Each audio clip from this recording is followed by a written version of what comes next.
नमस्कार, स्वागत है आपका 4PM में। मैं हूं आपके साथ विशाल। बिहार की राजनीति में गर्माहट बढ़ती जा रही है।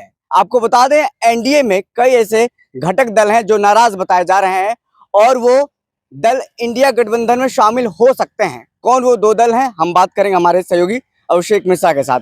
क्या लग रहा है, दो दल जो नाराज बताए जा रहे हैं वो इंडिया गठबंधन में शामिल हो सकते हैं? देखिए विशाल, दो दल नहीं उससे ज्यादा दल हो सकते हैं। पहले दो दलों की हम बात कर रहे हैं। जी। जब आपने कहा है तो बहुत सही बात आपने कही है। सही सवाल पर हम लोग चर्चा कर रहे हैं। इंडिया गठबंधन में दो दलों के शामिल होने की गुंजाइश अब धीरे धीरे बढ़ती हुई नजर आ रही है। जी। और बहुत कोई हवा में, बहुत कोई अटकलबाजी नहीं है। हम ये कह सकते हैं कि तकरीबन ये मामला तय होता हुआ जा रहा है कि इंडिया गठबंधन में दो दल शामिल हो सकते हैं। एक वो दल हैं जो अभी एनडीए में नहीं है, जो कहीं नहीं है, उनके एनडीए में शामिल होने की चर्चा थी, लेकिन वो इंडिया गठबंधन के साथ जा सकते हैं। और एक वो दल हैं जो अभी एनडीए गठबंधन में है और उनके इंडिया गठबंधन में शामिल होने की अब चर्चा तेज हो चली है, क्योंकि उन्होंने खुद ही इस बात के संकेत दे दिए हैं कि वो दूसरे गठबंधन में जा रहे हैं। जी। अब पहेली नहीं बुझाएंगे। दो दल कौन कौन है जिनकी हम चर्चा कर रहे हैं? एक तो पशुपति पारस हैं और एक मुकेश सहनी की पार्टी वीआईपी पार्टी है। जी। तो पशुपति पारस की पार्टी आरएलजेपी और मुकेश सहनी की पार्टी वीआईपी पार्टी, दोनों क्या इंडिया गठबंधन का हिस्सा हो सकती है? पशुपति पारस और मुकेश सहनी क्या इंडिया गठबंधन में जा रहे हैं? इसकी गुंजाइश अब बढ़ गई है। देखिए, भारतीय जनता पार्टी के साथ बात बनी नहीं है मुकेश सहनी की, ऐसा लगता है। और दूसरी तरफ पशुपति पारस की बात बीजेपी के साथ पूरी तरह से बिगड़ गई है, ऐसा लगता नहीं है। यहाँ मामला साफ है।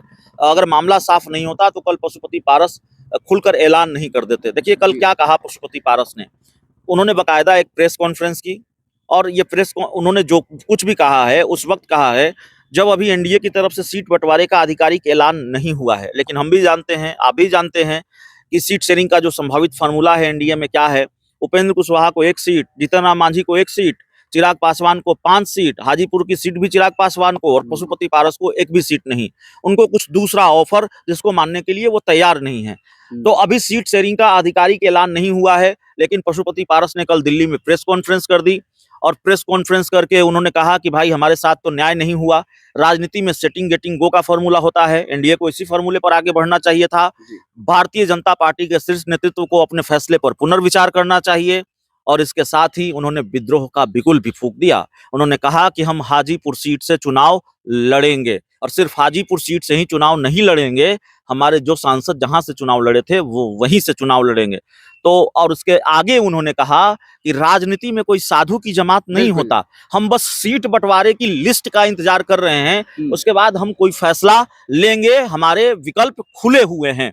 राजनीति में जब भी कोई ये कह देता है विशाल कि हमारे विकल्प खुले हुए हैं, तो इसका मतलब उसके विकल्प नहीं खुले हुए हैं, उसने अपना दूसरा विकल्प तय कर लिया है, उस तरफ उसकी बातचीत शुरू हो गई है। तो इंडिया गठबंधन की तरफ पशुपति पारस की बातचीत शुरू हो गई है, ऐसा लगता है। हालांकि इसको उन्होंने स्वीकार नहीं किया। उन्होंने कहा कि हमारी किसी से कोई बातचीत नहीं हुई है, लेकिन इसके साथ ही उन्होंने कहा कि राजनीति में कोई साधु की जमात नहीं होता।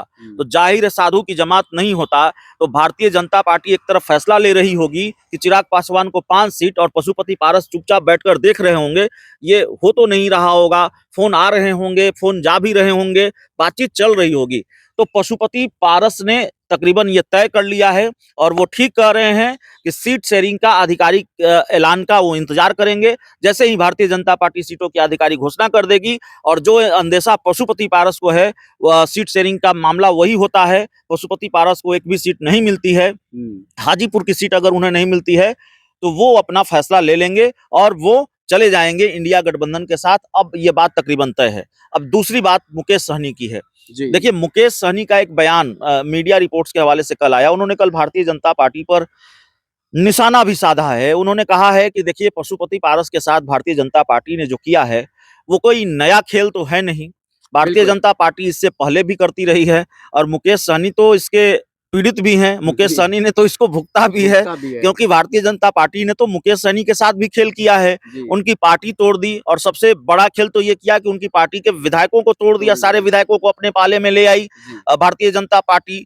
और दावा था या उनको जो ऑफर की बात सामने आ रही थी कि मुकेश सहनी के विधायकों को ये ऑफर दिया गया था कि मंत्री बनाया जाएगा, लेकिन मंत्री न वो तब बनाए गए, नीतीश न वो कुमार अब पाला भी बनाए न वो अब बनाए गए, जी। तो मंत्री भी नहीं बनाया गया। तो भारतीय जनता पार्टी अपने सहयोगियों के साथ खेल करती रही है और यही बात मुकेश सहनी ने भी कही है।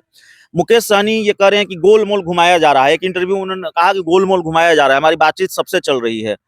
तो भारतीय जनता और यह भी उन्होंने कहा कि चिराग पासवान से ज्यादा वोट हम लाते रहे हैं उपचुनाव में। तो जाहिर है मुकेश सहनी चाहते हैं कि कम से कम चिराग पासवान के बराबर तरजीह हमको दी जाए। तो बीजेपी में उसी बात बन नहीं रही है। भारतीय जनता पार्टी के खिलाफ अभी वो बोल रहे हैं। हालांकि ये संकेत भी उन्होंने दिए हैं कि भाजपा के साथ गठबंधन हो सकता है। उन्होंने यह भी कहा है कि समाज की भलाई के लिए अगर 2 कदम पीछे हटना पड़ेगा तो पीछे हटेंगे। लेकिन अभी जो ताजा जानकारी है वो जानकारी यह है कि भाजपा के साथ उनकी बात अभी बनती हुई नजर नहीं आ रही है, इसलिए वो दूसरे पाले में जा सकते हैं। इंडिया गठबंधन की तरफ वो बढ़ रहे हैं। जी देखिए, पशुपति पारस तो नाराज है ही इंडिया में, एनडीए गठबंधन में, लेकिन कई और पार्टियां हैं जो नाराज हैं। जी। क्या वो भी लगता है कि वो इंडिया गठबंधन में शामिल होंगे? आप कैसे देखते हैं इसको? नहीं, आपका इशारा उपेंद्र कुशवाहा की तरफ है। देखिए, उपेंद्र कुशवाहा इन दिनों खुलकर मुखालफत करते रहे हैं आरजेडी की। जंगल राज खूब कहते रहे हैं। ये कहते रहे हैं कि जंगल राज वालों के साथ नीतीश कुमार चले गए हैं। लेकिन कमाल की बात यह है कि जंगल राज वालों के साथ कभी उपेंद्र कुशवाहा भी रहे हैं। बिल्कुल। उनके साथ भी उपेंद्र कुशवाहा का गठबंधन रहा है। और एक वक्त पर उन्होंने यह भी कहा था, मुझे याद है, कि वो महागठबंधन की एकता के लिए जहर भी पीने को तैयार हैं। हालांकि उन्होंने जहर नहीं पिया, अलग हो गए थे वो महागठबंधन से। जी। तो उपेंद्र, देखिए, राजनीति में कोई कब कहाँ चला जाए, हमने ये सोचा नहीं होगा शायद कि सम्राट चौधरी और अमित शाह ये कह रहे हैं कि भारतीय जनता नीतीश कुमार से कभी कोई दोस्ती नहीं होगी, दरवाजा बंद है, मुरट्ठा नहीं खोलेंगे और रातों रात नीतीश कुमार फिर भाजपा के साथ चले जाएंगे और भाजपा उन्हें फिर मुख्यमंत्री बना देगी। मुख्यमंत्री की कुर्सी नीतीश कुमार के पास ही रहेगी। ये सोचने में, ये समझने में हमको थोड़ी दिक्कत हो रही थी, लेकिन ये हो गया। ओम प्रकाश राजभर बीजेपी के साथ चले गए, यह भी हो गया। बिल्कुल। पशुपति पारस जो कह रहे थे कि जब तक राजनीति में जिंदा है तब तक एनडीए के साथ हैं, और अब वो कह रहे हैं कि हमारे विकल्प खुले हुए हैं, तो यह भी होने जा रहा है। साधु की जमात नहीं है, साधु की जमात नहीं है, तो वाकई राजनीति साधु की जमात नहीं है। राजनीति में सिर्फ राजनीति होती है और कस्मों के कोई मायने नहीं होते, बयानों के कोई मायने नहीं होते। राजनीति में कोई अस्थाई दोस्त दुश्मन नहीं होता। राजनीति में किसी को किसी से जो लंबे वक्त तक परहेज नहीं होता। उपेंद्र कुशवाहा इंडिया गठबंधन में आ सकते हैं, इस बात की गुंजाइश है।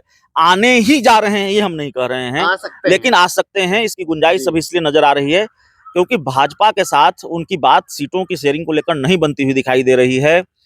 नाराज हैं उनकी पार्टी के कई लोगों से। आपकी भी बात हुई, हमारी भी बात हुई। पूरी पार्टी साइलेंट मोड में है।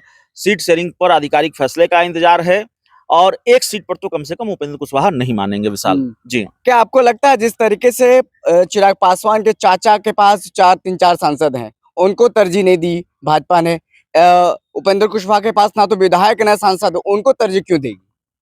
नहीं, उपेंद्र कुशवाहा को तरजीह अगर नहीं देगी तो उपेंद्र कुशवाहा साथ रहेंगे भी नहीं। उपेंद्र कुशवाहा की जो अपेक्षा है 2-3 सीटों की है, तो एक सीट पर तो उपेंद्र कुशवाहा नहीं मानेंगे। अब तरजीह क्यों देगी ये भाजपा जाने, लेकिन उपेंद्र कुशवाहा को तरजीह नहीं देगी तो उपेंद्र कुशवाहा क्या करेंगे, उपेंद्र कुशवाहा को ये पता है जी। देखिए, उपेंद्र कुशवाहा क्या करेंगे एनडीए में, उपेंद्र कुशवाहा को पता है। बिहार की राजनीति में आए दिन उठापटक जारी है। ये उठापटक जारी तब तक रहेगा जब तक इंडिया गठबंधन में और एनडीए गठबंधन में सीटों का समीकरण का जो मसला है, जो पेच है, फंसा सुलझता नहीं है। फिलहाल इस खबर में इतना ही। बहुत बहुत शुक्रिया।